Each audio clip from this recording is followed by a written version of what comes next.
మిమ్మల్ని సోనియా గాంధీ గారు, మల్లికార్జున్ ఖర్గే గారు, రాహుల్ గాంధీ గారు స్పీకర్ చేసి అధ్యక్ష స్థానంలో కూర్చోబెడితే మీరు అక్కడ కూర్చుంటే అక్కడ కింద కూర్చోవాల్సి వస్తుందని మీ ముందల కింద కూర్చోకూడదు అని ఇవాళ సభకు వస్తలేడు అధ్యక్ష.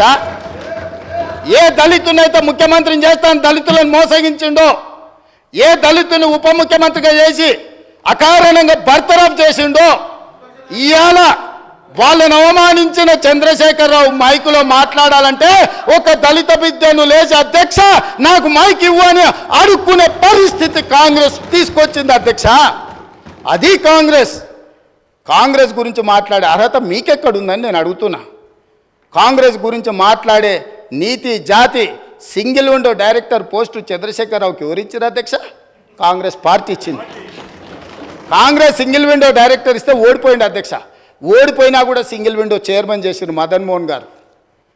కాంగ్రెస్ రాజకీయ జీవితం పెట్టిందే వాళ్ళ కాంగ్రెస్. హరీష్ రావు గారు ఏముండే అధ్యక్ష? వార్డు మెంబర్ ఉండేనా? మీరున్నారు కదా ఆ రోజు ఎమ్మెల్యేగా. ఎమ్మెల్యే వార్డు మెంబర్ లేని హరీష్ రావును రాష్ట్ర మంత్రిగా చేసింది రాజశేఖర రెడ్డి కాంగ్రెస్ పార్టీ కాదా అధ్యక్ష? ఇంతకంటే హీనమైన చరిత్ర ఎవరికన్నా ఉంటుందా అధ్యక్ష?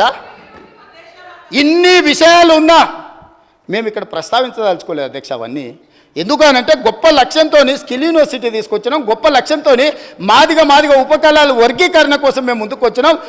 గొప్ప లక్ష్యంతో రైతు రుణమాఫీ చేసి రైతులను ఆదుకొని రుణ విముక్తులను చేసి తలెత్తుకొని ఆత్మగౌరవంతో రైతులు తిరిగే విధంగా ఇవాళ ముందుకు తీసుకెళ్ళాలి రైతులను మేము వస్తే, వచ్చిన కాడి నుంచి మైక్ ఇస్తేనేమో శాపనార్థాలు, మైక్ ఇవ్వకపోతేనేమో పోడియంలా మొత్తం సమయం తీయండి అధ్యక్ష. ఎన్ని గంటలు మాట్లాడినరో మీరు చూడండి అధ్యక్ష. ఎందుకు నడిపినరు అధ్యక్ష? మీరు అర్ధరాత్రి వరకు 3:30 వరకు వాళ్ళకి మైక్ ఎన్నికనే కదా అధ్యక్ష. ఇది మీ గొప్పతనం కాదా?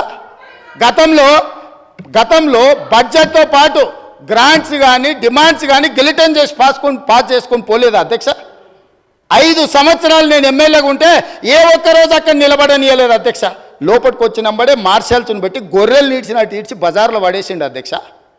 మా సోదరుడు కోమటిరెడ్డి వెంకటరెడ్డి గారిని, మా మిత్రుడు సంపత్ కుమార్ గారిని శాసనసభ సభ్యత్వాలు రద్దు చేసి అన్యాయంగా చేయని శిక్షకు వాళ్ళను ఉరేసిండ్రు అధ్యక్ష. మేము అట్లా ప్రవర్తించినామా అధ్యక్ష? వాళ్ళు ఎంతసేపు అడిగితే అంతసేపు ధర్నా చేయనిచ్చినాం, అడిగి మాట్లాడినంతసేపు మైక్ ఇచ్చినాం, మంచి పనులకు సహకరించమని అడిగినాం. కాబట్టి ఇప్పటికైనా అధ్యక్ష పెద్ద మనసు చేసుకొని అక్కలు ఇక్కడ ఉన్నారు. ఇవాళ నిరుద్యోగ యువకులు మీ తమ్ముళ్ళు మీ పిల్లలు. కాబట్టి ఇప్పటికైనా ఇట్లా నిలబడి నిరసన తెలుపుడు కాదు. ఇట్లా నిలబడి నిరసన తెలపడం వల్ల అక్క మీకు మంచి పేరు రాదు. చెడ్డోని 10 ఇచ్చి వదిలించుకోవాలి, మంచోని 10 ఇచ్చి సావాసం చేయాలంటారు.